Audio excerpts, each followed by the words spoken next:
Mon apprentissage, je fais des doublettes, donc je fais 7 heures.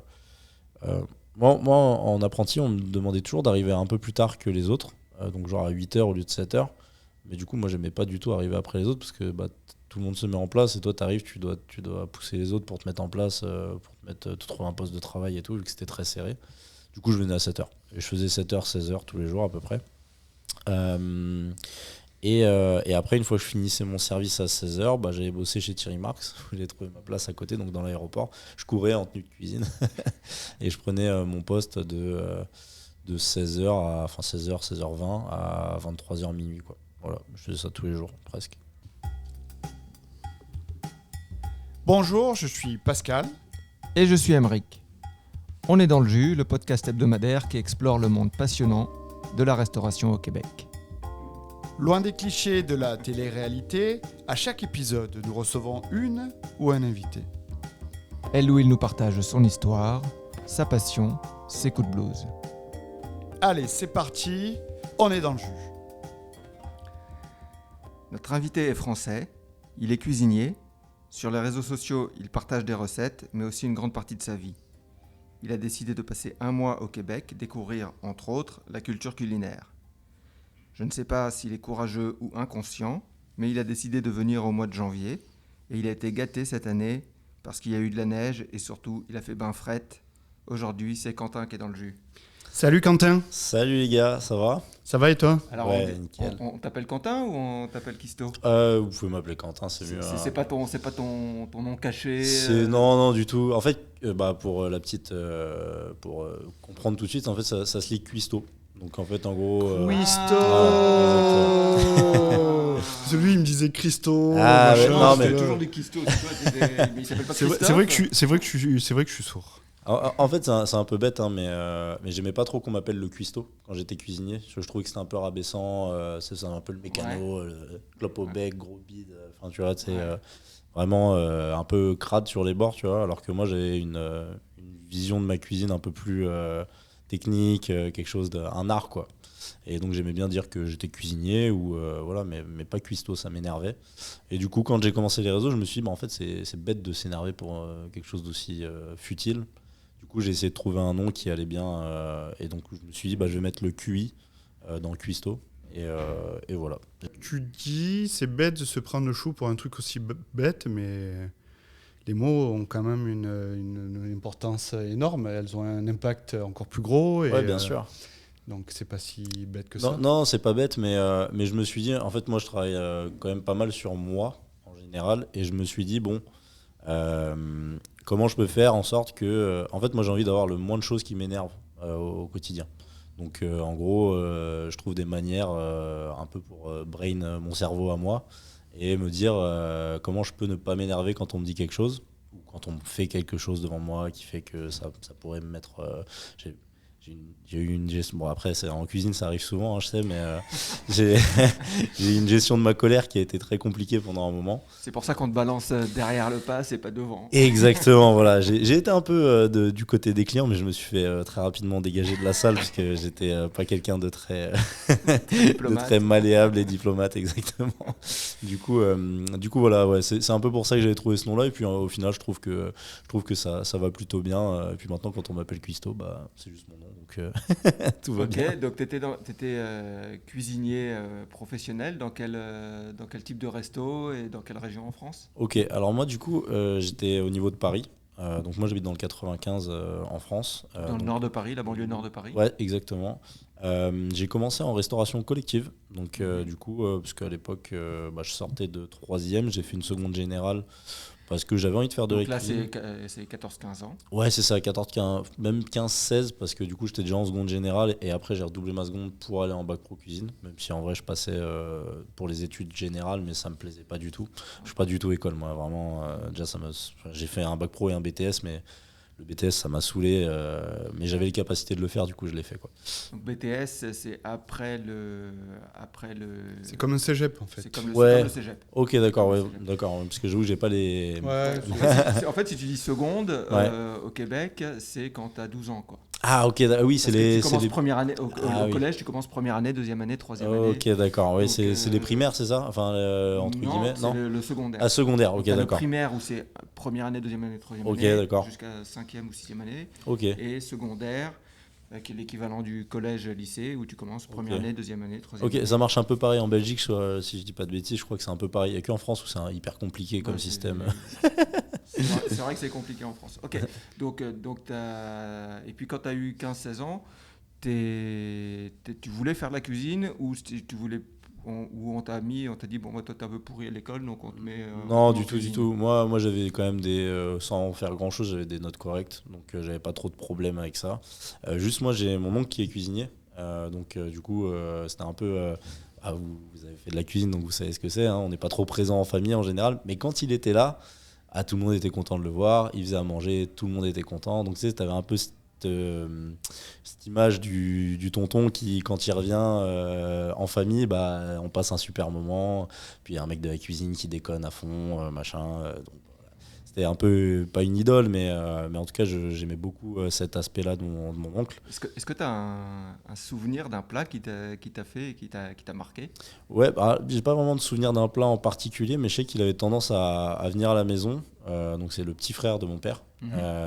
Il ouvrait le frigo et il faisait un plat avec des trucs qu'il y avait dans le frigo, des trucs à passer, machin. Enfin, tu as vraiment ce travail de cuisinier qui a pas besoin d'avoir des produits de luxe, des produits de super bonne qualité pour régaler tout le monde, quoi.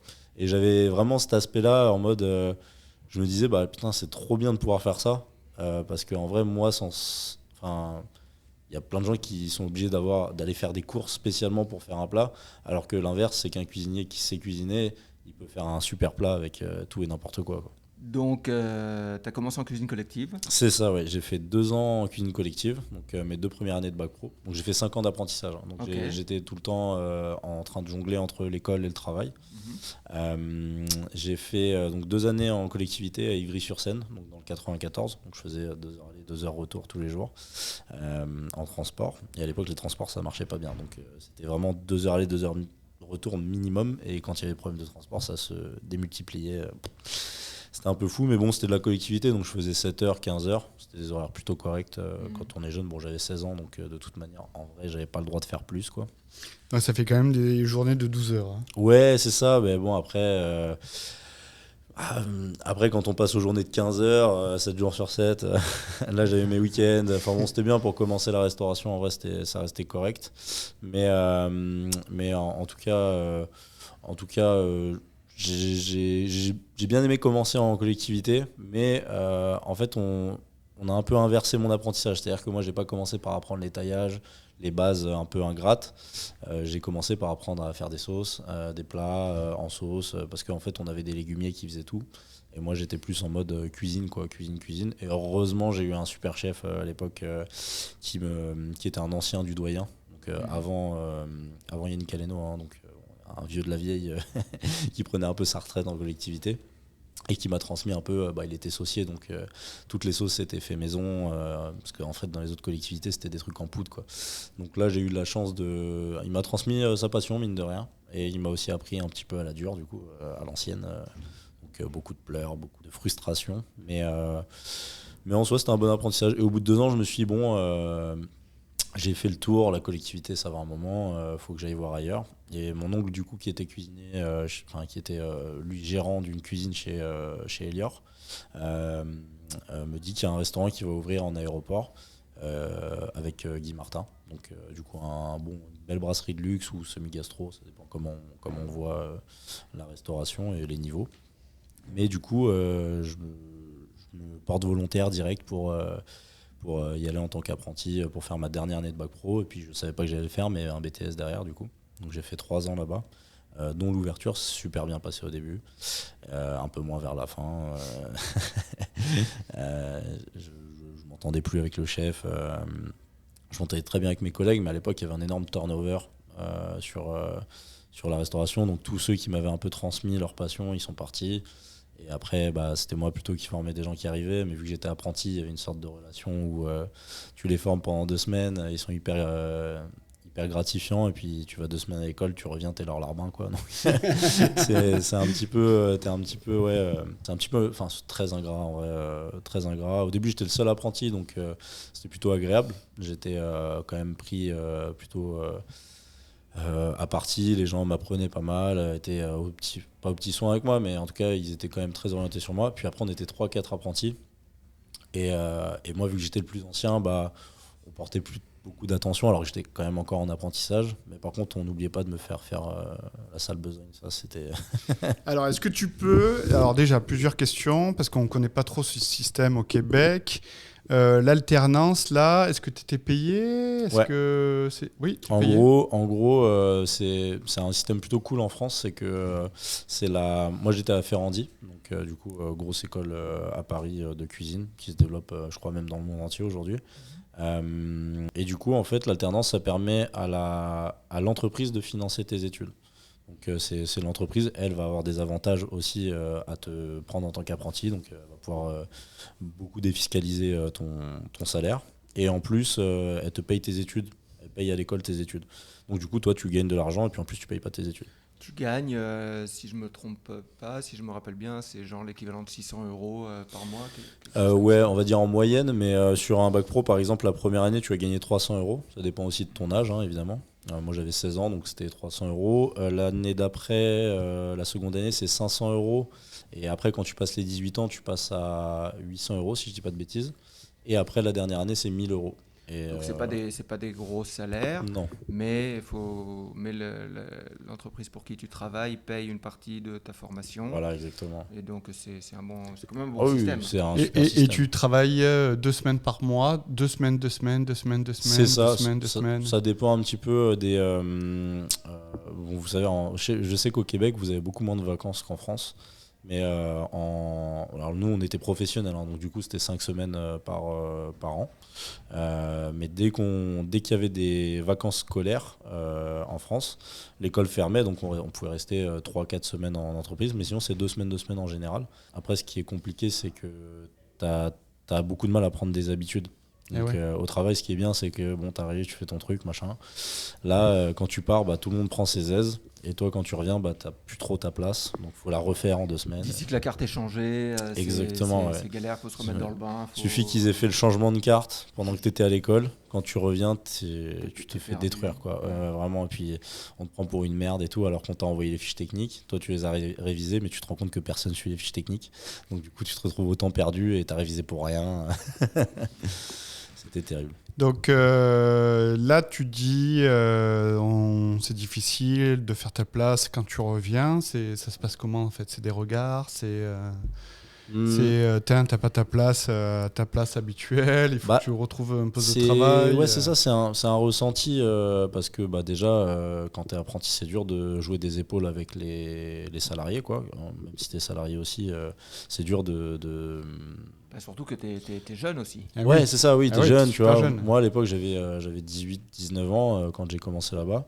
Et vraiment, jouer des épaules avec un chef de partie qui a 5 ans ou 6 ans de métier dans des grosses maisons, qui s'est pris, comme vous le savez très bien, qui s'est pris des atrocités dans la tête, c'est pas un petit merdeux qui va venir lui chier dans les bottes, quoi. Et il faut surtout pas chier dans les boîtes. Ouais, c'est exactement. Mais pour le coup, quand t'es apprenti et que tu commences à prendre un peu d'âge, il faut à un moment donné t'imposer et essayer de faire ta place. Mais c'est vrai que du coup, à chaque fois, on te coupe l'herbe sous le pied. Au bout de 2 semaines, tu retournes à l'école. En 2 semaines, tu es à l'école et quand tu reviens, c'est oh, t'as bien fait tes devoirs. Enfin, tu vois, ça te prend vraiment pour un enfant, quoi. Ouais. Alors que c'est pas trop le cas pour le coup. Est-ce que quand tu repenses à cette période-là, où tu découvrais la vie et la culture d'entreprise au sein de la cuisine, tu regardes ça avec, tu dis c'était cool, c'était bien, ou au contraire tu dis j'ai détesté cette période-là? Non, en vrai, il y a du bon et du mauvais, mais en vrai, moi j'ai adoré. Moi, c'était un milieu où je me sentais trop bien. Après, moi, on va dire que je suis un petit con de base. Donc je suis pas méchant ni rien, mais j'ai tendance un peu à provoquer. Donc si j'ai pris des coups des fois, je dis pas que c'était mérité, mais des fois je cherchais un peu la merde, quoi. Et t'en as donné quelques-uns? Non. non, parce que si j'en donnais aux personnes qui m'en donnaient, ça pouvait partir très très loin. Je n'avais pas trop envie de me bagarrer. Et est-ce que tu as déjà eu quelqu'un sous tes ordres ou pas, ou tu aurais pu abuser de ton pouvoir et répéter les mêmes erreurs que... Ah ouais, bien sûr. Après l'apprentissage, moi je suis passé chef à 24 ans, donc j'ai eu quelques gens sous mes ordres. J'ai vite été chef de parti avant le Covid pendant 2 ans, donc j'ai eu plein de gens sous mes ordres. Et en fait, à aucun moment. En fait, il n'y a aucun intérêt d'abuser de son pouvoir. Moi, c'est juste, en fait, le but, c'est que le service se passe bien. Donc, bien sûr que des fois, tu n'es pas tendre quand tu parles. Il y a une sécheresse dans tes dires, mais c'est pas pour blesser ni rien. C'est des ordres secs, quoi. Mais à aucun moment, je dénigrais la personne pour lui dire fais ça, sinon il va se passer quelque chose derrière, quoi. Moi, j'ai été du coup chef de parti chez Thierry Marx. Dans un Paris en aéroport, donc c'était avec la Sorelt, donc c'est tout ce qui est relais, tout ça, c'était un peu une branche qui venait de naître chez Lagardère. Alors attends, juste pour remettre en contexte pour le Québec, Ah oui. c'est genre une compagnie qui gère les succursales en aéroport. En aéroport, ouais, ou dans les gare et gares tout, ouais, tout exactement, ça. voilà, c'est ça. Et donc c'est des brasseries / À gros volume. comptoirs. C'est ça, exactement. Ouais, c'est un peu ça. Là, c'était un peu plus. Donc là, ça s'appelait le tepan. Donc on cuisinait sur des teppanyaki, vous savez, les grandes plaques en fer japonaises. Et on était en cuisine ouverte, donc on n'était pas sur la table des clients directement, mais bon, il y avait une sorte de petit show. Moi, j'ai beaucoup aimé travailler avec ces outils-là. Et en fait, vu qu'on travaillait chez Thierry Marx, on avait beaucoup de personnes qui étaient issues de l'école de la reconversion, l'école de la dernière chance, comme ils l'appellent aussi. Donc c'est marrant parce que quand ils ont fait l'inauguration du restaurant, ils sont venus nous prendre en photo, nous filmer et tout. Et vraiment, ils ont balancé des trucs en mode équipe de réinsertion. Il y avait ma gueule dessus. Vraiment, je sortais de prison, quoi. C'était. Alors, de nouveau, un petit peu de contexte. Thierry Marx, c'est un très grand cuisinier français, 3 étoiles Michelin, qui est bordelais, si je ne me trompe pas, qui a une grosse attirance pour la cuisine asiatique et japonaise en particulier. Et il a ouvert une école de reconversion. C'est ça, ouais.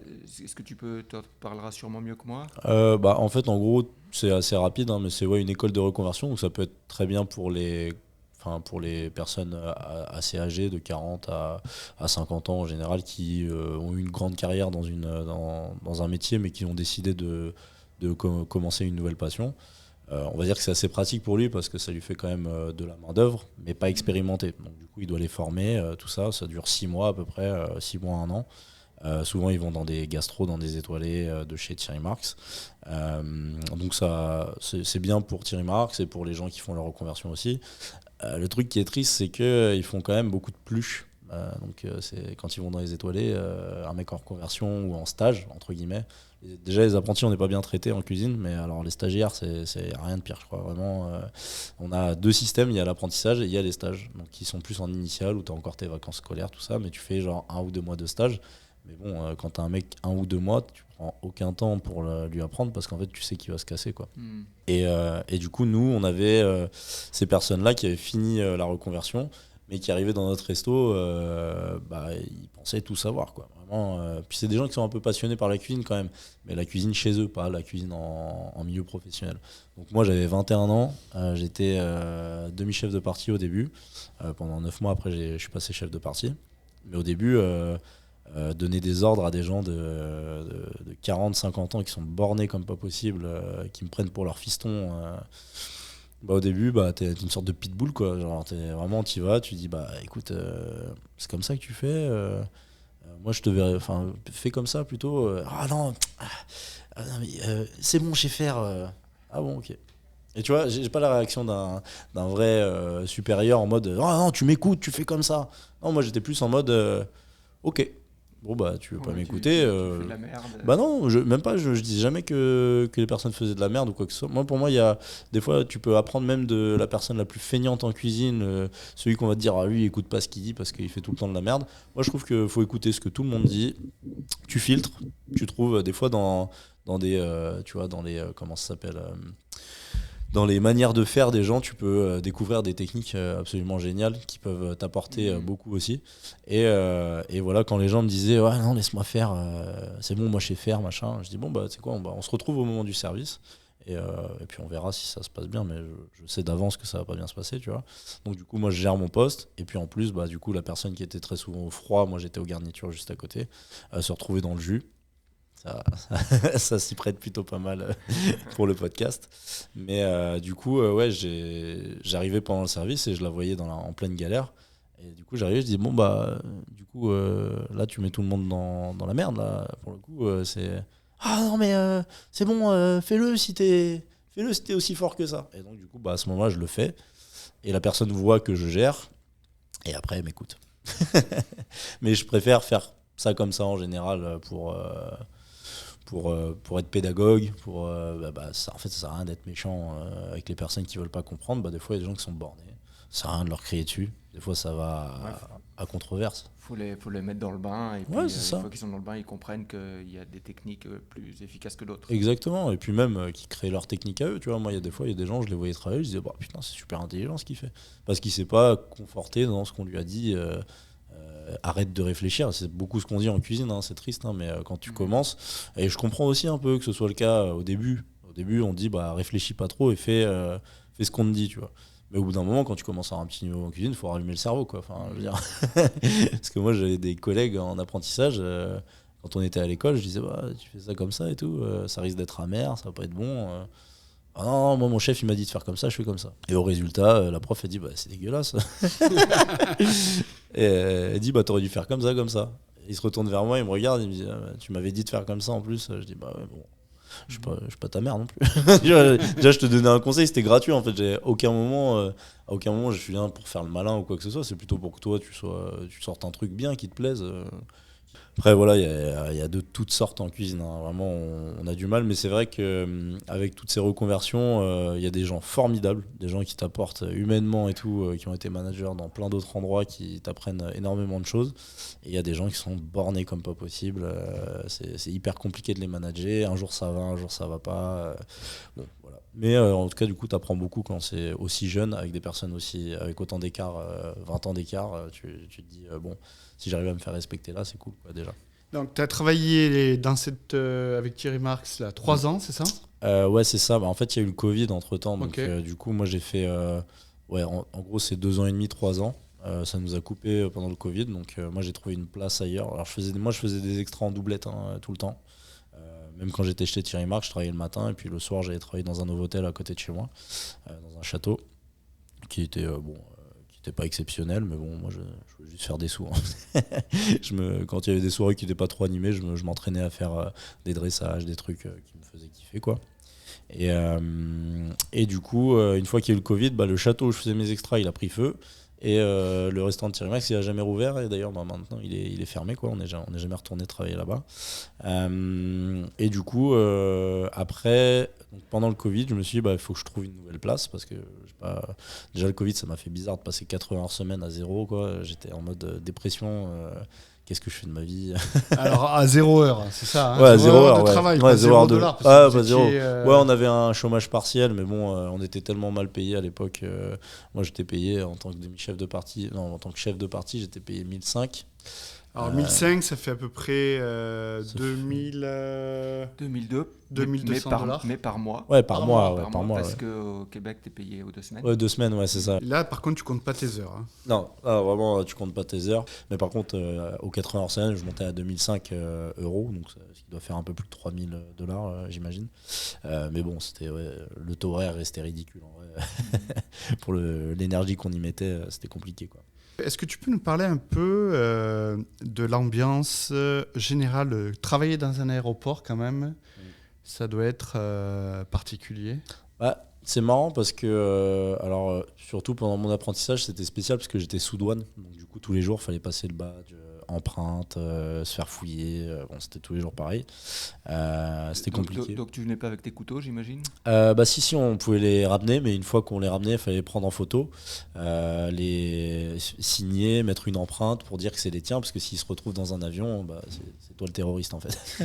Donc chaque jour tu venais avec tes couteaux, tu les laissais? Non, en fait on les ramenait dans le restaurant et on avait des casiers fermés à clé où on rangeait tous nos couteaux et voilà, il fallait juste faire attention. Bon, il n'y avait personne qui rentrait dans le resto, et personne sortait avec des couteaux parce qu'il y a déjà des agents de sécurité partout, ils font super gaffe. C'est hyper strict, hein, honnêtement. Mais tu réponds à une question que je me posais depuis longtemps. Là, c'est comment ils font les cuisiniers dans les aéroports pour, est-ce qu'ils viennent avec leurs couteaux ou est-ce qu'ils ont genre des couteaux fournis ouais, complètement. accrochés au porte-échelles? C'est un peu ça. En fait, en gros, on rentre avec notre mallette. On a tous nos couteaux qui sont pris en photo avec notre nom, notre numéro de badge, nos empreintes, notre signature.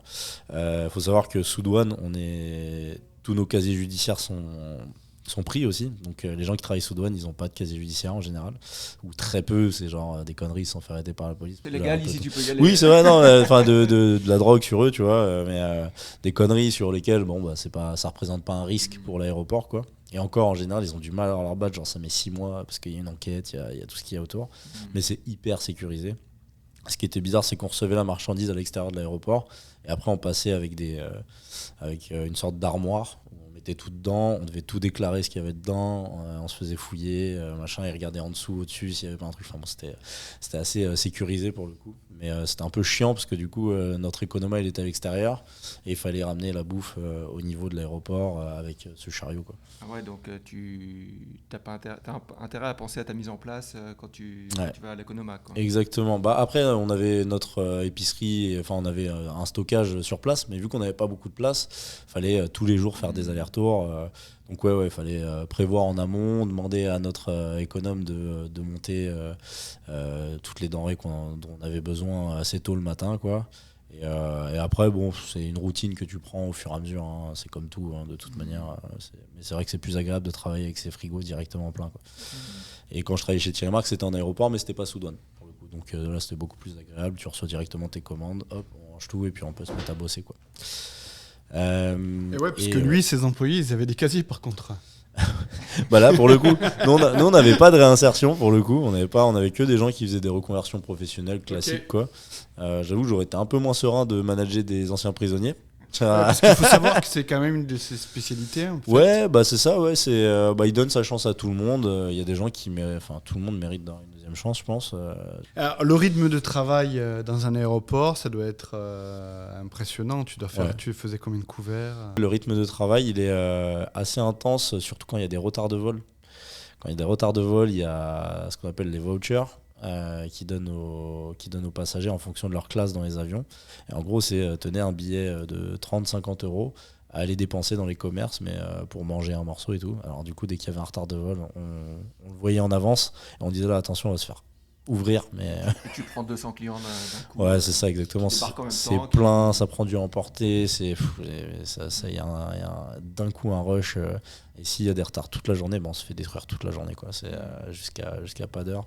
Des fois, il peut y avoir des retards à 22h quand c'est sur le point de fermer. Et là, on fait d'un coup complet où on doit se tuer à la tâche. C'est vraiment. Et puis, tu sais, nous, chez Guy Martin, on faisait des burgers qui étaient plutôt bons. C'était vraiment le best-seller, enfin la vache à lait de première, quoi. Du coup, c'était vraiment des fois, on se prenait une vague où t'avais des bons qui sortaient et puis c'était que des burgers, quoi. Alors le second, là, il gueule. Lance des steaks. Je lui dis, mais quelle cuisson? Il dit, on s'en fout, lance des steaks. Et donc voilà, ouais, mais c'était des bons souvenirs. J'ai passé des bons moments quand même chez Guy Martin. C'était très cool. C'était la fin de mon apprentissage, donc voilà. Et tu travailles combien d'heures par jour là, à ce moment-là? À ce moment-là, quand je finis mon apprentissage, je fais des doublettes, donc je fais 7 heures. Moi, en apprenti, on me demandait toujours d'arriver un peu plus tard que les autres, donc genre à 8 heures au lieu de 7 heures. Mais du coup, moi, j'aimais pas du tout arriver après les autres parce que tout le monde se met en place et toi, t'arrives, tu dois pousser les autres pour te mettre en place, pour te trouver un poste de travail et tout, vu que c'était très serré. Du coup, je venais à 7 heures. Et je faisais 7 heures, 16 heures tous les jours à peu près. Et après, une fois que je finissais mon service à 16h, j'allais bosser chez Thierry Marx, où j'ai trouvé ma place à côté, donc dans l'aéroport. Je courais en tenue de cuisine et je prenais mon poste de 16h, 16h20 à 23h minuit, quoi. Voilà, je faisais ça tous les jours, presque. Et les seuls jours de repos, c'était des demi-journées, quoi, en général. Voilà. Des bonnes petites journées. Hein. Ouais, c'est ça fait des petites 15 heures par jour. Voilà. Et pourquoi parce que je gagnais pas assez bien, je gagnais pas assez d'argent, tu vois. J'avais besoin je voulais partir de chez mes parents, avoir un appart. À l'époque, j'avais ma copine. Ça faisait un petit moment qu'on était ensemble. Je voulais qu'on prenne un appart ensemble, qu'on voit. Je voulais certainement acheter derrière. Si j'avais su qu'il y avait le Covid, j'aurais acheté avant. Mais bon, en tout cas, ça s'est fait comme ça. Et ouais, puis moi, mon père, il a eu des problèmes d'argent. Donc j'ai vite compris que l'argent, ça pouvait être un problème si tu n'en avais pas, et que si tu en avais, c'était une solution, quoi. Donc voilà, je me suis dit, il faut que je gagne de l'argent absolument. Et je suis encore dans cet état aujourd'hui, sauf que maintenant, j'arrive à en gagner plus simplement, on va dire, sans moins me tuer à la tâche, même si ça reste un rythme que je garde. Je travaille toujours un peu tout le temps, mais juste maintenant, c'est dans des conditions un peu plus tranquilles, quoi. Alors, est-ce que tu peux, parce que nous, ça nous intéresse un peu, ça nous touche un peu, comment on fait de l'argent, comment tu es venu dans ce domaine aujourd'hui? Tu as quoi? Tu as 175 000 abonnés sur YouTube ou 179, ouais, c'est ça, presque 180 000. Ouais. Pascal, tu veux pas qu'on parle de la transition d'abord, pourquoi il a arrêté la cuisine Si tu veux. Ouais, si vous voulez, bah, ça va être rapide, hein, de toute manière. Ouais. Mais en gros, du coup, on a, comme je vous disais, j'ai été chez Thierry Marx et j'ai trouvé une place dans un semi-gastro italien à côté de chez moi. Ça, c'était à la réouverture après le Covid. Après le Covid. Ouais, en fait, on a eu 2 Covid en France. Je sais pas comment ça s'est passé ici. Pareil. Donc on a eu un inter-Covid de 3-4 mois. Là, j'avais trouvé une place de second dans un petit resto. Bon, j'étais second commis, quoi, parce que que 2 avec le chef. C'est toujours des places sympas, quoi. Après le Covid, bizarrement, on était beaucoup plus mis en valeur, les jeunes. On coûtait moins cher et du coup on se la donnait, on donnait notre vie au restaurant, quoi. Et au bout de 4 mois, on a eu le deuxième Covid où on a continué à faire de la vente à emporter. Le patron m'a quand même a été sympa avec moi, il m'a gardé tout en étant en Covid, alors qu'il n'y avait pas forcément de raison, quoi. Mais c'était pour que je reste après. Et en fait, le chef, à la fin du deuxième Covid, a décidé de partir. Il m'a dit, je te laisse ma place, quoi. Et moi, j'étais en mode, j'ai 24 ans. En fait, au début, j'étais en mode, je veux devenir chef rapidement. Et plus ça allait, plus je m'approchais de la place, moins j'avais envie de l'avoir, quoi. J'étais en mode, faut que je continue à apprendre avec un chef au-dessus de moi, c'est important. Mais bon, l'opportunité était là. Donc bon, il m'a laissé sa place, mais évidemment, j'ai pris sa place, mais personne n'a pris la mienne. Donc j'étais tout seul. Ouais. En fait, on avait pris mon petit frère en apprentissage. On est 5 cuisiniers maintenant dans la famille. J'ai 2 cousins à moi. L'oncle, il a marqué les esprits. Hein. Ouais, exactement. Et puis surtout, nous, on est les 2 grands cousins à avoir fait de la cuisine. Et du coup, mon petit frère et son petit frère, ils nous ont suivis aussi. C'est toi maintenant, c'est toi et ton frère qui débarquent dans les cuisines des cousins. Et puis tu fais des bons plats. Et exactement. Puis, ils te regardent avec des grands yeux. Et puis ils te disent, quand je serai grand, je veux être... cuistot. c'est un peu ça. En plus, c'est trop cool parce que mon petit cousin là vient de passer. Mon frère va normalement prendre sa première place de chef là. Il a 20 ans, hein, donc c'est très jeune. Mais vu ce qu'il a vécu avec moi quand je suis passé chef, il a les épaules pour. Et c'est bien, ça va lui faire prendre en responsabilité et tout. C'est des opportunités à prendre. Parce que moi, on continue à me proposer des places de chef en fait. Actuellement, vu que j'ai encore 2-3 contacts dans la restauration et qu'il y a très peu de personnel, et puis les gens voient ce que je fais sur les réseaux. Donc du coup, ils me proposent souvent des places de chef et moi, du coup, je redirige vers des gens que je connais bien. Si la place est correcte, hein, évidemment, parce que on me propose des trucs en mode je vous ai pas compris que j'ai arrêté la restauration pour ça justement parce que vous me demandez de vous donner ma vie là. Alors justement, parle-nous de cette c'est après ton poste de chef que tu as quitté la restauration? Presque. En fait, j'ai fait 2 ans en tant que chef. Donc du coup, la première saison où j'ai pris la place de chef, déjà au bout de 2 jours, je me suis brûlé entièrement la main droite jusqu'au poignet avec de l'eau bouillante, un rondeau de pâte. Il y a mon torchon qui s'est pris dans les trucs en fonte qui sont au-dessus des feux là. Et du coup, je me suis pris une vague d'eau bouillante sur tout le côté droit. Donc voilà, c'était un petit kiff. Du coup, il y avait mon petit frère à ce moment-là avec moi. J'avais pris un autre apprenti qui était un pote à moi plus âgé qui commençait la restauration pour me filer un coup de main. Et du coup, on commençait la saison comme ça. Moi, les mains brûlées, je pouvais pas. Enfin, c'était compliqué de travailler correctement. Souvent, je me mette la main dans l'eau froide pour refroidir un peu tout ça. Je suis allé aux urgences après, dans l'après-midi, parce que je suis brûlé à 9h, mais il fallait que je finisse le service. Hein. Ouais. La débilité des cuisiniers, toujours aussi flagrante. Hein. Et puis après, on se fait insulter en plus aux urgences parce qu'ils nous demandent, mais vous êtes brûlé à quelle heure? Je dis, vers 9h30. Ils me disent, pourquoi vous êtes là à 16h? Alors, je disais déjà, je suis arrivé à 14h. J'ai attendu 2h30 en salle d'attente. C'était une horreur parce que j'avais pas d'eau froide là pour le coup pour me soulager. Et puis après, une fois que, au bout de 10 jours, c'est passé, j'avais un bandage pendant 10 jours. Et puis, sauf qu'on se prenait des services, on était complet, 70 couverts matin, soir. Je travaillais du mardi au dimanche et le lundi, on faisait des événements. Donc, j'avais pas de jour de repos. Mon petit frère a dû prendre le chaud alors qu'il avait 2 ans de cuisine et il faisait des services avec les larmes qui coulaient pendant le service tellement, mais en silence. Hein. C'est-à-dire, il oubliait des trucs et tout, il pleurait parce qu'il voyait que je devais mettre la main dans la salamandre, dans le four, alors qu'il faisait 50 degrés en cuisine. Enfin bon, c'était une atrocité. J'ai recruté un second à la fin de la saison pour l'avoir la saison d'après, qui était un ancien collègue à moi, qui était premier chef de partie et je trouvais qu'il avait le niveau pour être second. Qui méritait, sauf que personne lui donnait sa chance. Donc moi je lui ai donné la sienne, ce que j'ai regretté parce que à la fin de la saison d'hiver où on n'a rien foutu et où je lui ai laissé du temps et tout, je lui ai dit oublie pas, en été on va bosser, faudra pas compter, tu vois, parce que je t'ai donné un hiver tranquille, tu vois. Et du coup, début d'été, il me dit je pars au Luxembourg pour faire une saison et toucher plus d'argent. Donc j'ai dit ok, deuxième saison tout seul. Et là, en plein milieu de la saison, je commençais à être méchant, aigri, pas sympa avec mes serveurs et tout, alors qu'ils ne méritaient pas du tout. Donc, Ouais, du parce coup, que là, c'est toi qui avais la pression, tu te mettais la pression, mais le service te mettait la pression. ouais. Et donc, tu étais sous-staffé. Et donc, c'est là où tu as commencé à mal réagir à la pression. C'est ça, ouais. Bah, c'est surtout qu'en fait, moi, j'ai jamais été.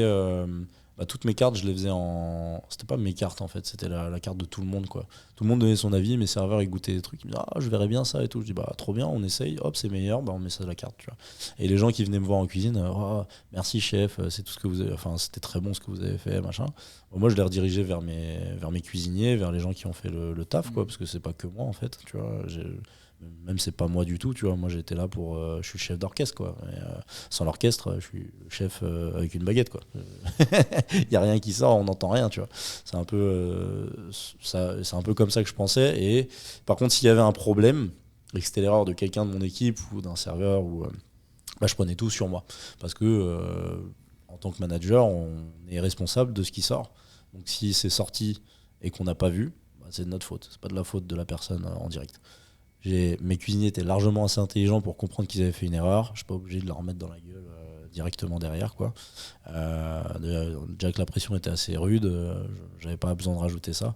Sauf que en plein été, chaleur, des pièces montées qui s'effondrent. Enfin bon, c'était on enchaînait les bourdes, mais bon. Et là, en plein milieu de la saison, en juillet, je crois, je dis à mon patron, je vais me casser, quoi. Je finis la saison et je m'en vais, tu vois.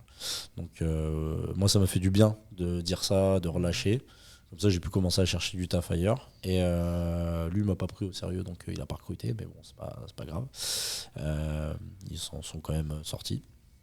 Et du coup moi j'ai postulé dans une entreprise qui s'appelait Chef Club. Donc ça c'est un média food qui fait des vidéos de chefs qui font des recettes. Très cheesy, food porn. Mais c'était à temps plein. Ouais, c'était un CDI, ouais, voilà, vraiment CDI. Pourquoi t'as décidé d'aller dans ce... Parce que du coup, en fait, je faisais enfin, moi je le ressentais comme ça en tout cas, mais je faisais un petit burn-out de la cuisine. J'en avais plus rien à faire de ma cuisine. J'étais en mode. Moi, j'étais vraiment zéro déchet. J'avais une optique très, très écologique de ma cuisine, tout ça. Et en fait, à la fin, j'étais en mode.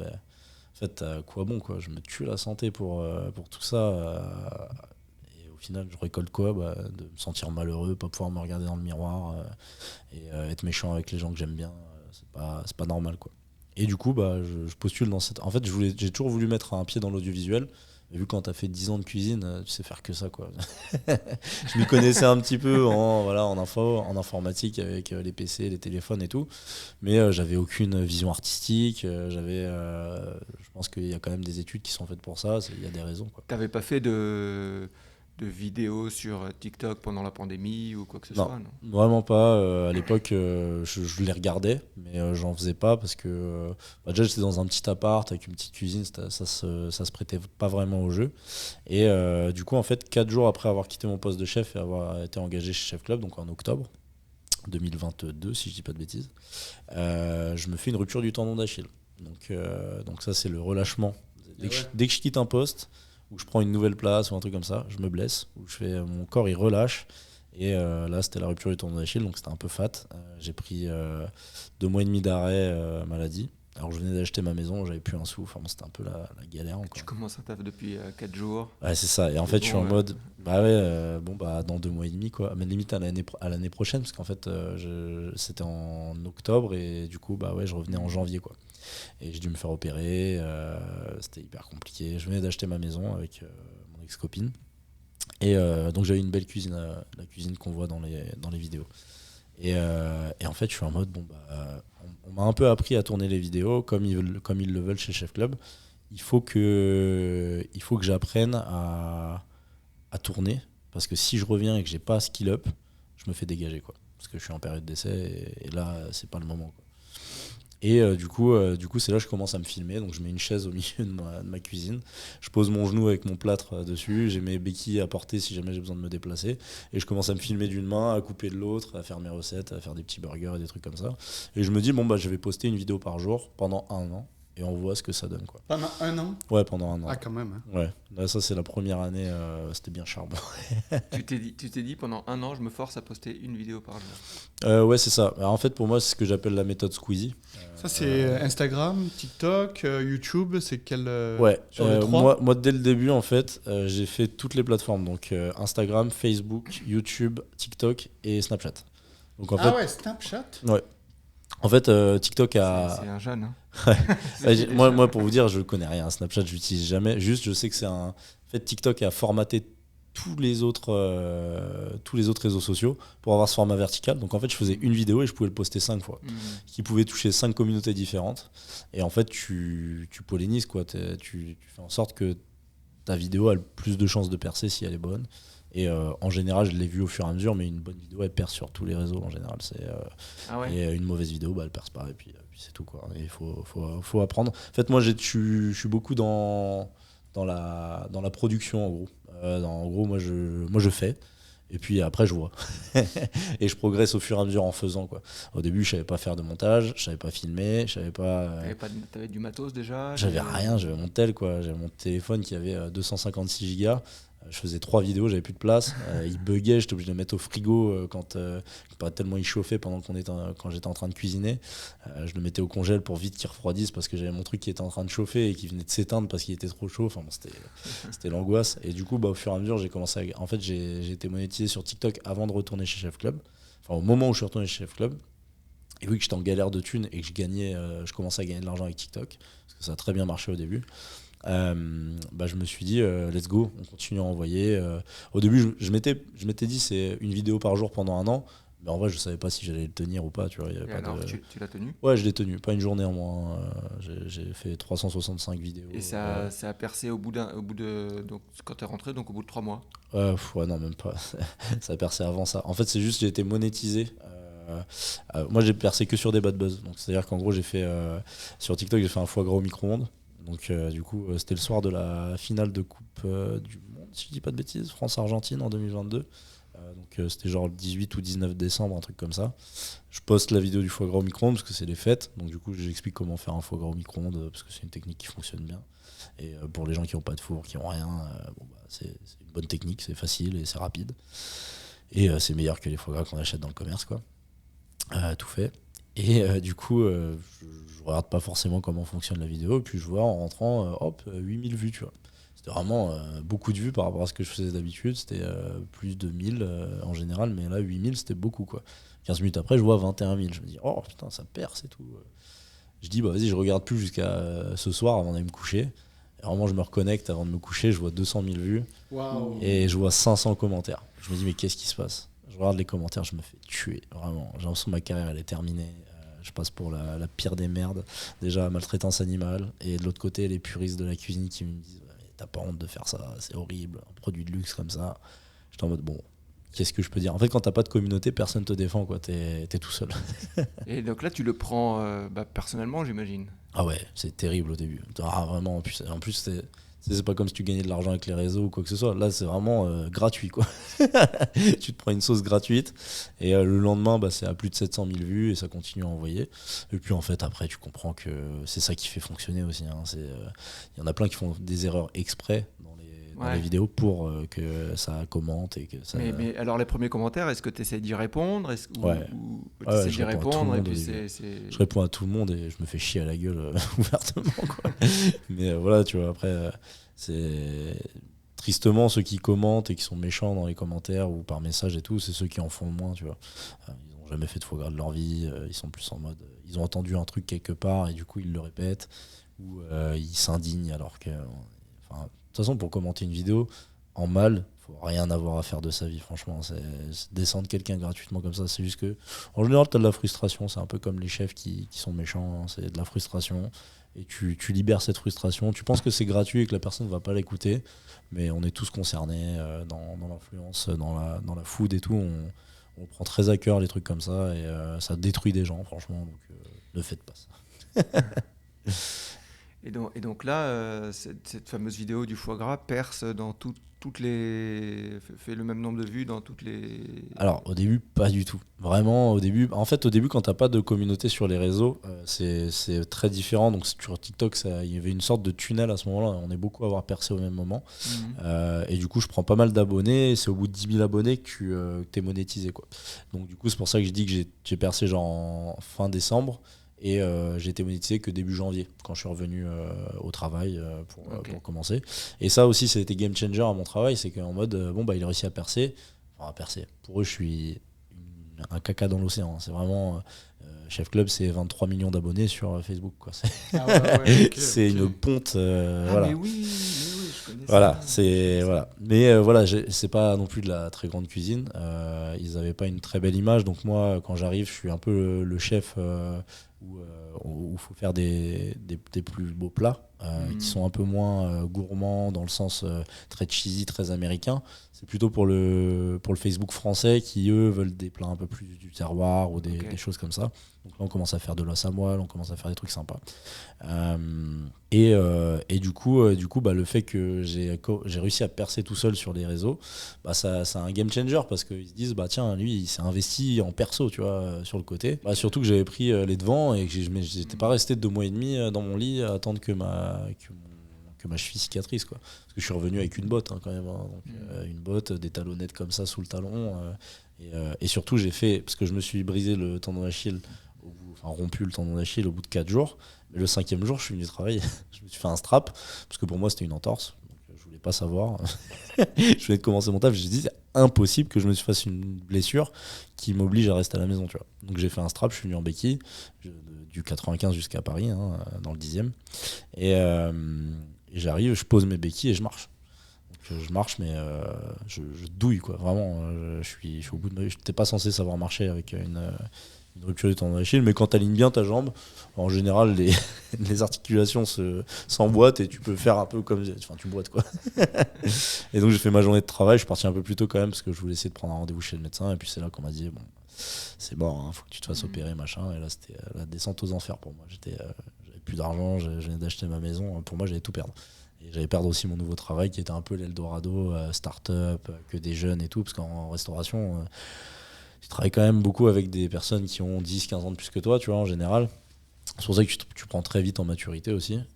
Mais du coup, tu perds un peu ce côté vraiment ami avec des gars de ta génération et tout. Donc là, c'était vraiment un renouveau pour moi, quoi. Et du coup, après, j'ai fait 6 mois chez Chef Club. Je suis parti parce que c'est pas la cuisine que j'aimais faire, hein. J'avais fait mon petit burn-out à côté. Et j'étais en mode, bon, maintenant, j'ai envie de développer les réseaux. Ça me prenait quand même énormément de temps de faire les vidéos chez Chef Club. Des fois, c'était des tournages qui duraient assez longtemps. Mais ça a été hyper formateur, tu vois. C'est vraiment... je pense que j'ai une compréhension des réseaux actuellement qui vient de Chef Club parce qu'ils ont une vision des réseaux qui est monstrueuse. Ils sont trop forts. En vrai, ils sont très très forts. Et du coup, moi, je suis parti parce que je voulais trouver une place plus tranquille. Et du coup, je travaillais chez Google pendant 1 an, tout pile. Et j'ai arrêté là en septembre dernier, à regret parce que c'était une belle place quand même, c'était cool. Qu'est-ce que tu faisais chez Google ? J'étais chef de la plus grosse cantine de chez Google. T'es retourné en... Ouais, c'est ça. En fait, j'ai retrouvé un poste de second, du coup, à ce moment-là. C'est à Opéra, hein ? Non, c'est à Saint-Lazare. Saint-Lazare. Ouais, c'est pas loin d'Opéra, hein, du coup, mais c'est à Saint-Laz. Ils ont 4 bâtiments avec 4 cuisines différentes et ils ont la plus grosse cuisine qui qui fait 1200 couverts. Et moi, j'étais sous-chef de cette cuisine. Mais j'avais, en fait, c'est pour ça que je dis que j'étais chef, entre guillemets. Moi, je voulais plus les responsabilités de chef. C'est pour ça que je voulais trouver une place de second pour développer les réseaux à côté. En vrai, j'ai gagné correctement ma vie avec les réseaux. J'avais pas vraiment besoin d'un salaire en plus. Mais ça me faisait un salaire fixe pour pouvoir payer mon crédit à côté. Et tant que j'étais pas stable, je pouvais pas arrêter de travailler, quoi. Donc du coup, je faisais à manger au directeur en général, gérer les cours de cuisine aussi, et j'aidais à l'événementiel aussi sur le côté, en plus de la cuisine, la grosse cuisine. Et j'ai une petite question, là, quand tu as arrêté Chef's Club et avant d'entrer chez Google, tu avais une période où tu comptais, tu avais que ta revenu d'argent, c'était que les réseaux. Ah non, moi j'ai fait du jour au lendemain. Du jour au lendemain, j'ai arrêté Chef Club et j'ai commencé dans l'autre restaurant. Ah, ok. En fait, j'ai jamais eu de période où j'ai rien fait. Ok. Mais après, j'ai toujours gagné une partie de ma vie avec les réseaux de toute façon. J'ai très mal géré mon argent au début parce que tu gagnes des grosses sommes et vu que tu t'es privé pendant un moment, des fois tu as tendance à flamber alors que c'est de l'argent que tu n'as pas en fait. Mais est-ce que tu peux nous dire à peu près c'est quoi que tu gagnes avec les réseaux, pas forcément en ce moment, mais genre c'est quoi, c'est le nombre de vidéos vues, ça te donne Ouais, bah, pour expliquer en gros, en tout cas TikTok, c'était plutôt TikTok à l'époque, mais ceux qui rémunèrent au niveau des plateformes, c'est TikTok, Facebook et YouTube. Qui eux sont des plateformes qui ont un système de RPM ou de CPM, donc c'est revenu par 1000 vues. De quoi ? Ou clic, c'est ça, le C, c'est le clic. Le C, je sais plus ce que c'est, je crois que c'est sur Facebook, ça. C'est en gros, une marque donne, Coca donne 100 000 euros à Facebook, Facebook garde 50 000 et donne 50 000 aux créateurs de contenu dont lesquels ils vont. Voilà, ça c'est le CPM en général qui est calculé là-dessus. Ça, je l'ai appris chez Chef Club, pour le coup. Et après, le RPM, c'est surtout sur TikTok et sur. Je crois que c'est CPM aussi sur YouTube. Et sur TikTok, bah, tu es payé aux 1000 vues éligibles. Donc, du coup, c'est-à-dire que les vues que tu vois sur TikTok, c'est pas les vraies vues sur lesquelles on est payé. Tu vois. Genre, des fois, si je fais une vidéo à 1 million de vues sur TikTok, je vais être payé sur 400, 500 000 vues. Quoi. Parce que c'est les vues qui sont vues 80% du temps ou quelque chose comme ça. C'est ça, bah, en fait, faut respecter des règles. Bon, la plus grosse, c'est que les gens restent plus de 3 secondes sur la vidéo. Parce qu'il y en a qui swipe, mais du coup, ils ont quand même vu la vidéo. Donc, tu as une vue qui est comptée, mais c'est pas une vue éligible. Le premier mois, sur TikTok, j'avais touché, je crois, 1300. Le mois d'après, j'étais à 2000 euros. C'est monté à 2005. Le plus haut que j'ai touché, je crois, ça a dû être 4005. Et après, c'est retombé en flèche. Enfin, en fait, il n'y a rien de stable là-dedans. Facebook, pareil, j'ai touché des grosses sommes comme des petites sommes, mais là, en moyenne, je touche, je crois, $500 par mois. Tu vois. YouTube, pareil, c'est ridicule parce que c'est des shorts. Donc, c'est pour ça que j'essaie de développer le contenu long. C'est quelque chose de beaucoup plus stable. Et puis, ça me permet aussi de montrer le vrai moi, quoi. Parce que dans mes vidéos, on voit surtout mes mains, on entend ma voix. Et c'est pour ça que je parle beaucoup plus de moi actuellement parce que, en fait, les gens ne savent pas qui je suis. D'ailleurs, on est allé se balader avec Camilo au Myland et il y a un Français qui l'a reconnu parce qu'il a participé à une super vidéo française et du coup il l'a reconnu machin et moi j'étais en mode stop, là, je lui demande pas s'il me reconnaît parce que ça va être ridicule et justement il fait mais lui tu le connais, il est français et tout, il me regarde, il me dit non. Pourquoi il me dit ça là, je connais pas tous les Français. Je te jure, bah oui, c'est exactement ça, tu vois. Et j'étais là en mode mais surtout qu'on voit pas trop mon visage, quoi, donc même si on a déjà vu une de mes vidéos, moi la plupart des créateurs quand j'allais en événement ils me reconnaissaient pas, quoi. Et après on parlait, ils me disaient c'est quoi ton compte et tout, je leur montrais mon compte, mais bien sûr c'est toi qui as fait les mosaïques, les trucs, je dis mais c'est vrai que du coup si tu restes pas jusqu'à la fin des vidéos tu vois pas ma tête, quoi, donc voilà.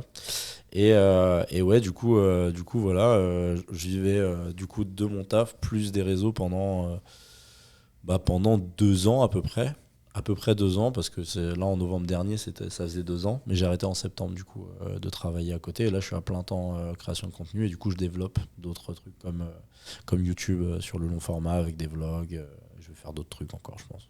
Et tu visites des pays. Ouais, là du coup je commence à voyager parce que sur 10 ans de cuisine j'ai pas eu le temps de voyager. Okay. Et ce qui était marrant, c'est que je travaillais en aéroport pendant 5 ans et j'avais jamais pris l'avion.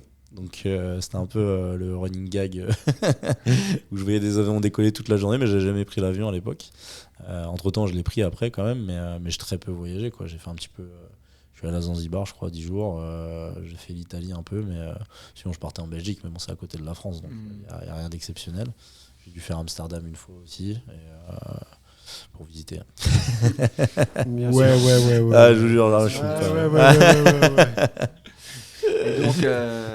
Et donc, tu as fait d'autres pays avant de venir au Québec ou au Canada? Non, c'est vraiment la première grosse destination Ok. que j'ai choisie, en plus en solo, quoi, parce que maintenant je suis tout seul. Et du coup, j'ai décidé. En fait, je voulais voir si je me plaisais à l'étranger déjà. Et je me suis dit, un pays francophone, c'est quand même plus facile de s'intégrer, de pouvoir fitter. Et il y a beaucoup de créateurs de contenu quand même au Canada, au Québec, qui sont très ouverts d'esprit. C'est facile, il n'y a pas la barrière de la langue, on peut y aller. Et il y a quand même un exotisme, hein, il y a un accent, il y a des phrases, il y a des expressions qui dépaysent un peu. Moi, je suis totalement dépaysé. Ici, pour moi, c'est l'Amérique, quoi. J'ai jamais fait l'Amérique, donc. Et le but de ce voyage, c'était pas forcément culinaire, c'était genre au sens large, Ouais. découvrir. C'est ça. Déjà, c'était m'éloigner de la France parce que j'avais besoin de prendre un peu de temps pour moi, être tout seul, sans qu'on. Ah, même mes parents, je leur donne pas beaucoup de nouvelles. Vraiment, la dernière fois, je me suis excusé au téléphone, je dis désolé, mais là, j'ai besoin de. Ils disaient, on te suit sur TikTok, c'est bon, on a. Bah, c'est ça, ouais, de toute On façon, voit ils tous regardent les toutes jours, mes on sait vidéos, ce que tu vois. fais, Ils quoi. savent ce que je fais, mais ils savent ce que je mange en tout cas. Mais Ouais, ils savent que mais- tu manges bien. voilà, Déjà, ils savent que déjà, si je ta mange mère, encore, ta c'est mère, elle doit être rassurée. c'est ça, exactement. Ouais. Ils savent que je mange et que dans ce cas-là, je suis encore vivant, quoi. Ouais, parce que ce qui est marrant, c'est que tu fais des vidéos de cuisine dans ta chambre, Ouais. t'as pris un Airbnb là sur C'est ça. la tour des Canadiens. Moi, je l'ai choisi juste pour la cuisine. Et après, c'est Ok. vraiment une chambre d'adolescent, quoi. Tu es venu avec ton matos de tournage, de cuisine, ton couteau, C'est ta ça. planche. Exactement, je suis venu avec ma mallette de couteau. J'ai acheté une planche ici parce que la mienne à la maison elle pesait super lourd dans les bagages. Déjà que j'ai un surplus de bagages qui m'a coûté la peau du cul. mais du coup, ouais, j'ai ramené mes lights, mon trépied, mes couteaux avec quelques ustensiles pour pas que ce soit trop long non plus. Et voilà. Et premier soir, tu t'es fait livrer une poutine. Ouais, exactement. Ouais. Là, j'ai sorti une vidéo YouTube où j'ai mon catastrophique voyage jusqu'au Canada parce que je suis passé par Toronto. Ne faites pas ça, vraiment. Ne faites vraiment pas ça, c'était terrible. J'ai pas eu de chance avec la météo et tout. Mais ouais, du coup, le lendemain, j'ai pas fait grand chose de ma journée parce que j'avais besoin. Puis j'ai découvert ce que c'était que le jet lag et c'est pas facile, honnêtement. Tu te réveilles vraiment à 6 heures comme ça, y a rien à faire, t'es perdu. Ça dépend à quelle heure tu te couches, mais voilà. Et ouais, du coup, je voulais me faire livrer un burger. Je savais pas trop comment Uber Eats fonctionnait et tout. Bah, ça fonctionne très bien ici, honnêtement.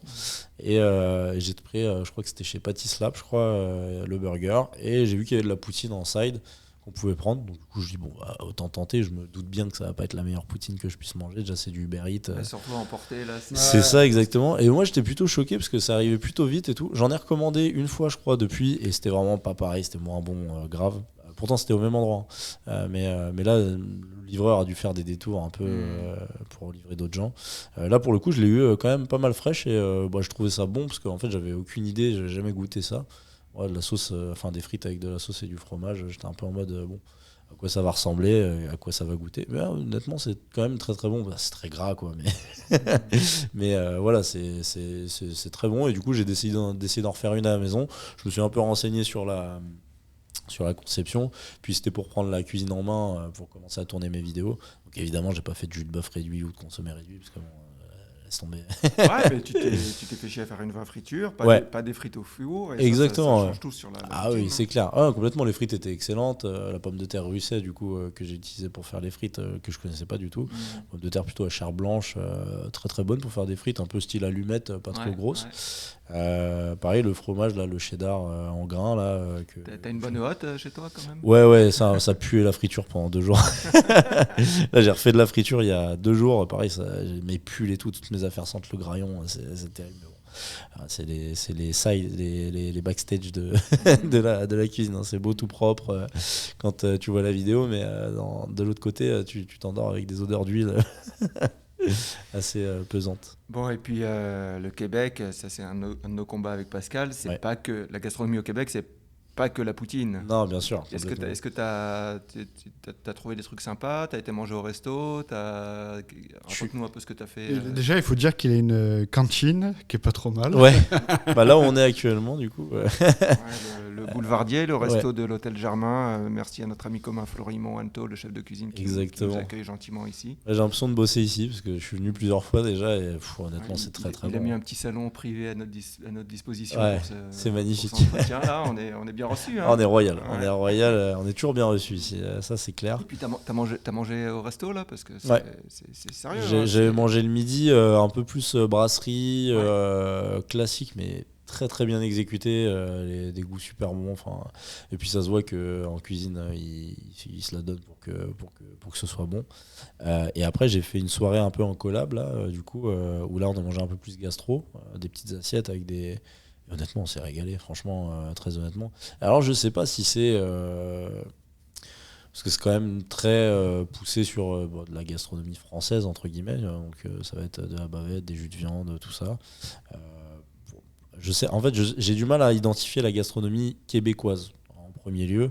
J'ai pas fait beaucoup de viande fumée, par exemple. Je sais que ça, c'est plutôt un classique ici. C'est les rois du barbecue. Même en hiver, ils sont capables d'en faire.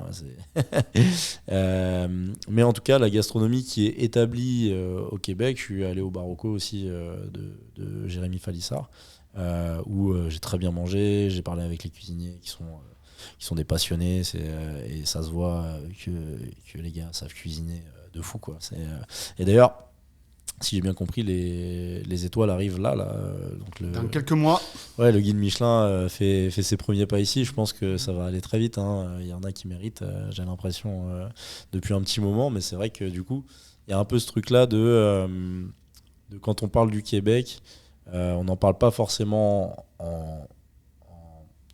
je sais pas comment dire, on n'en parle pas en bien au niveau de sa gastronomie, dans le sens où déjà il n'y a pas d'étoilé, donc du coup c'est compliqué, tu sais, tu dis là ici c'est super bien, tu dis ça en France, tu dis lui il est top, il a 2 étoiles au guide Michelin, tu vois, ça met le point sur la table. Exactement, tu vois, tu te dis il a 2 étoiles, ça peut pas être mauvais, tu vois. Ici il n'y a pas de, ou alors je pense que tu n'as même pas les bibes Michelin, tu vois, il y a toujours des petites estampilles, des petits trucs qui font que, même si en soi, en France, des fois, c'est pas un gage forcément plus de super qualité.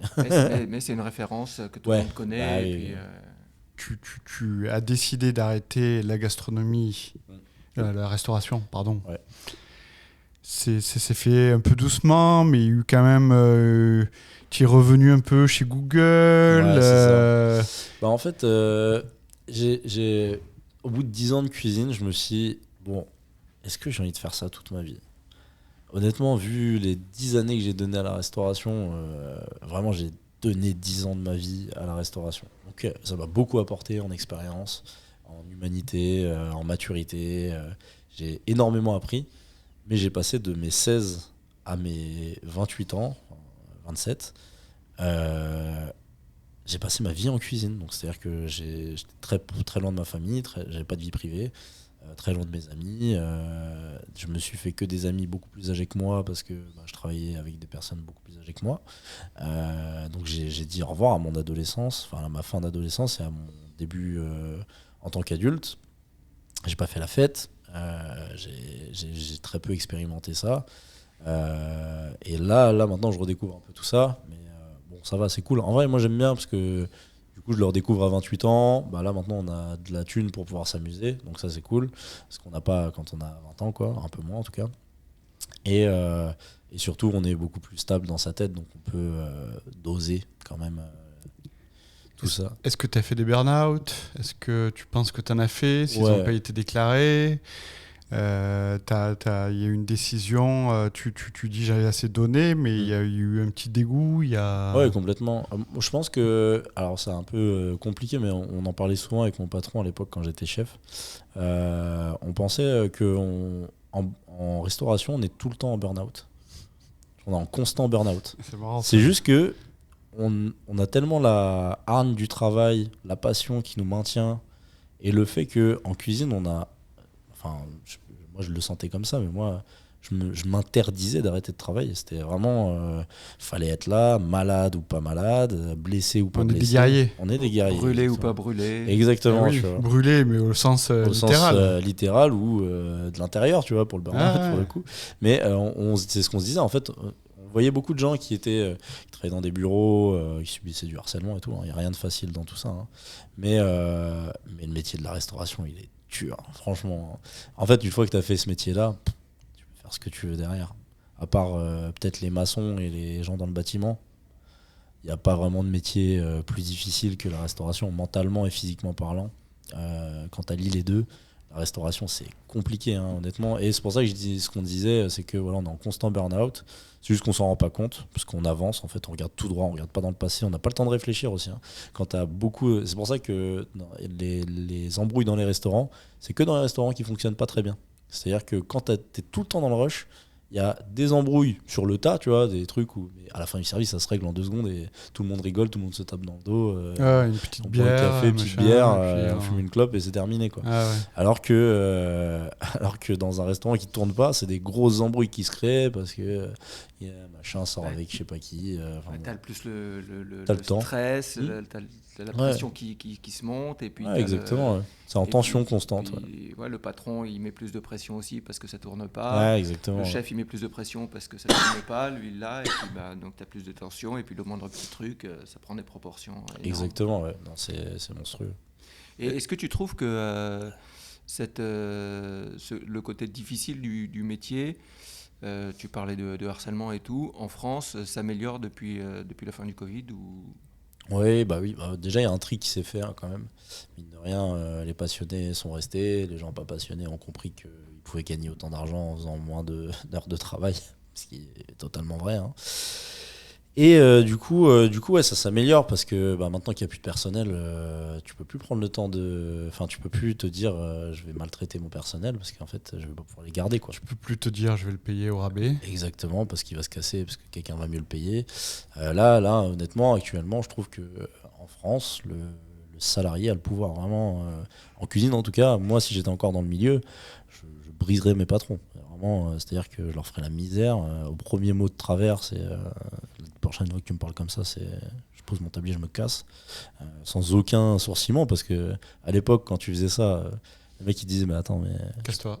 Casse-toi. Je passe 2 coups de fil et tu trouveras plus de travail, quoi. Ouais. Et c'était vrai à l'époque, parce qu'à l'époque il y avait des piles de CV comme ça sur les trucs et ils sélectionnaient, quoi.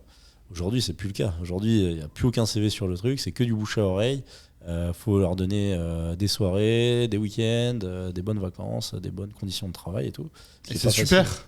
C'est super, mais sauf qu'en fait, le problème là-dedans, c'est que si on agissait comme ça, c'est qu'il y avait une raison quand même. En fait, le système économique d'un restaurant, en vrai de vrai, il fonctionne pas. Il fonctionne pas parce que ou alors faut tourner, avoir un débit de fou, quoi, être plein tout le temps. Mais et c'est pour ça que d'ailleurs les gens qui ont fait Top Chef et tout ont des restos qui tournent très bien et qui peuvent proposer des conditions de travail correctes parce qu'ils sont souvent pleins, ils ont quand même une notoriété qui font que leur restaurant va être rempli. Mais la preuve en est, les Auvergnats, ils ont tout vendu. Tu vois, tous ceux qui avaient à l'époque à Paris, tu vois, ils avaient tous les carrefours de Paris. Alors juste un peu de contexte. Un peu d'histoire. Je m'y connais pas très bien, mais je sais à peu près. Il y a 2 écoles, il y a 2 communautés dans les bistrots de Paris, les brasseries de Paris, c'est les Auvergnats et les Bretons. Exactement. Quand ils ont, c'était quoi, quand il y a eu Je t'ai pas né.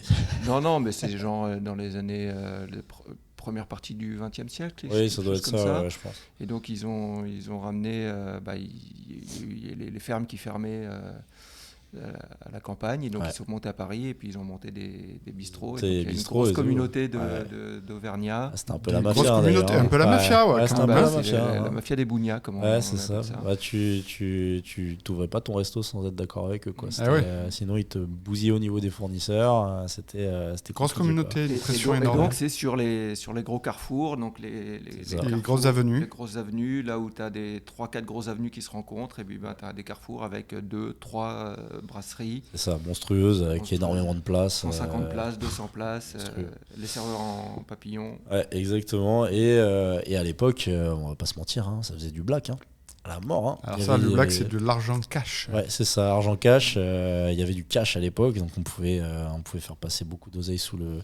Puis ça tournait, quoi. Il y avait du monde, les gens aimaient beaucoup manger un petit peu... très gourmand, brasserie du midi, des trucs comme ça, et donc du coup ça fonctionnait très très bien. Aujourd'hui, s'ils ont revendu, déjà c'est parce qu'ils ont acheté ça une bouchée de pain pour l'époque, et aujourd'hui ça se revendait à prix d'or. Et puis en plus c'est parce que en fait ça fait beaucoup moins d'argent qu'à l'époque. Déjà tu dois tout déclarer, payer des charges pas possible. Tu peux plus faire de cash, tu peux plus faire de black, donc du coup honnêtement beaucoup moins intéressant, tu vois. Comment il va la payer sa Porsche. Tu vois. Et du coup, le personnel coûte extrêmement cher parce que là, en fait, le pouvoir d'achat augmente pas forcément, l'inflation continue à monter et les restaurateurs ils se la mangent en pleine face. Les salaires sont en train d'augmenter, les charges n'ont pas réduit du tout, voire elles continuent à augmenter. Et puis, en fait, vu que les salaires augmentent, les charges augmentent forcément d'office. L'électricité, l'énergie augmente Exactement. parce qu'avec la crise en Ukraine. C'est ça. Voilà, donc, ils augmentent tout et puis du coup il y a moins de cash en backstage, donc forcément les gens ils passent leur vie dans un truc qui fait pas d'argent. C'est compliqué, tu vois. Et surtout, en fait, tu vas recruter des gens.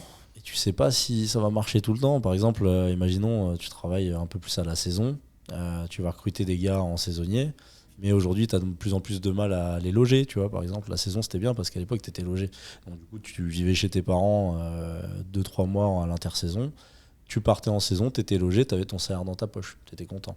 Aujourd'hui, tu vas en saison, il faut trouver un logement. Mais du coup, c'est plus du tout intéressant d'aller en saison, quoi. À part pour la découverte, quoi. Surtout en saison. Donc en saison, c'est à la montagne l'hiver, Ouais, généralement, et puis sur la côte d'Azur l'été. Ouais, c'est ça. Là où les logements sont ultra chers. Oui, exactement, quoi. Bon, en général, des fois, c'est des chambres de bonne à la con.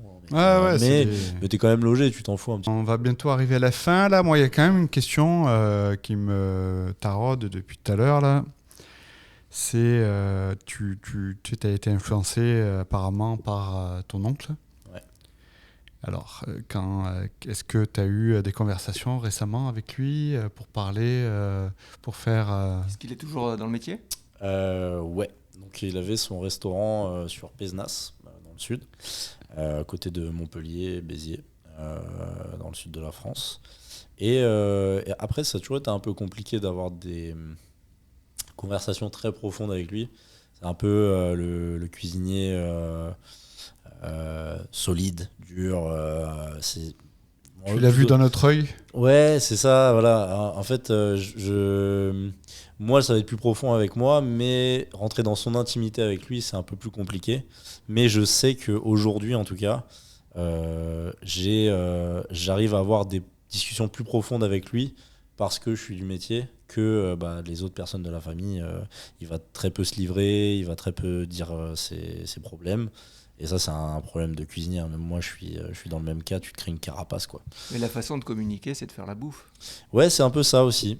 Tu t'évacues un petit peu aussi en faisant ça, mais ça n'empêche pas que tu peux avoir des problèmes et pas justement pas en parler. C'est quand même marrant parce que tu dis on devient comme ça parce qu'on est cuisinier, et moi je me dis mais non, c'est parce que tu étais cuisinier, tu étais comme ça, donc tu es fait pour être cuisinier. Ouais, peut-être. Après, moi, j'étais pas comme ça quand j'ai commencé. Quand j'ai commencé, vraiment, mon premier chef, il était très souvent sur mon dos et tout. Tous les jours, je pleurais, mais pas de tristesse, je pleurais d'énervement, quoi. J'étais en colère. Je me disais, mais pourquoi il me fait ça ? Et au bout d'un an, je vais le voir dans son bureau en pleurant. Je lui dis, mais pourquoi tout le temps sur mon dos et tout ? Il me disait, mais ça me fait pas rire, hein. Ça m'amuse pas du tout d'être comme ça avec toi. Mais c'est juste que c'est un milieu de requin. Et si je te lâche comme ça, c'est un vieux de la vieille, donc du coup lui il a connu les époques terribles, quoi, où tu te fais taper salement, bastonner, brûler à l'acide, enfin des conneries comme ça, quoi. Et il dit, si je te lâche et que t'as pas de carapace, tu t'es pas prêt à recevoir, parce qu'il me dit là, la collectivité c'est mignon, hein, à côté du milieu gastro, étoilé, machin. Il dit, si je te lâche et que tu te fais bouffer, c'est de ma faute en fait. C'est parce que je t'ai pas formé comme il fallait avant de te lâcher, quoi. Et le jour où il m'a dit ça, je me suis créé une carapace. Mais naturellement. Donc beaucoup dans la rigolade. C'est-à-dire que dès qu'on me disait un truc, je rigolais. Bon, ça faisait chier beaucoup de monde. Et c'est pour ça que j'ai tendance à provoquer, en fait. C'est parce que des fois, on me disait des trucs, j'entendais ce qu'on me disait, mais des fois, je rigolais parce que j'avais pas envie de pleurer et parce que j'avais envie de... Ça m'aidait à encaisser les chocs et à me créer une carapace. C'est pour ça que je rigole beaucoup aujourd'hui. Mais c'est une carapace. J'essaie de m'en débarrasser un peu actuellement de cette carapace parce que c'est compliqué d'évoluer avec. D'où ton voyage au Québec. Exactement. Sortir de ce carcan exactement. franco-français. Les gens sont très ouverts. C'est hyper agréable de parler avec les gens. Il n'y a pas de tabou. On peut parler d'argent, on peut parler de sexualité, on peut parler de tout très ouvertement sans se faire juger, en fait. Ce qui est très souvent le cas en France. C'est triste, mais dès que tu parles d'argent, c'est dis donc. Les gens sont très facilement jaloux. Je dis, mais cet argent-là, j'ai bossé pour l'avoir, donc t'as qu'à bosser, tu l'auras, ton argent, tu vois. Mais les gens sont plus en mode, pourquoi lui et pas moi, tu vois. Bah, y a des raisons pour ça, mais sauf que t'arrives pas à te poser les bonnes questions, très souvent. Voilà. Et ouais, du coup, mais le Québec, trop cool. Hein. Vraiment, je suis plutôt fan et j'ai hâte de revenir en été aussi. Mais ça, c'est pas une mauvaise idée. Hein. C'est légèrement différent. Là. Légèrement différent. Le compte, c'est Quistoh. Ouais. Q-U-I-S-T-O-H. Non, QI. Q-I-S-T-O-H. Il n'y a pas le U. QI-S-T-O-h. Je sais, c'est pas très Quistoh. compliqué, c'est ça. Donc sur Facebook, Instagram, TikTok, Snap Et YouTube. et YouTube. Exactement. Merci pour cette belle conversation. Ah bah merci à vous. Hein. Merci à toi, cher auditeur, de nous avoir suivis. Si tu veux, n'hésite pas à t'abonner au compte de Quistoh si ce n'est pas déjà le fait. Et au nôtre aussi. Au nôtre par la même oui. occasion. Merci à Florie Mohanto qui nous reçoit au restaurant Le Boulevardier de l'Hôtel Germain. Restez dans le jus. Ciao. Ciao, ciao. Ciao.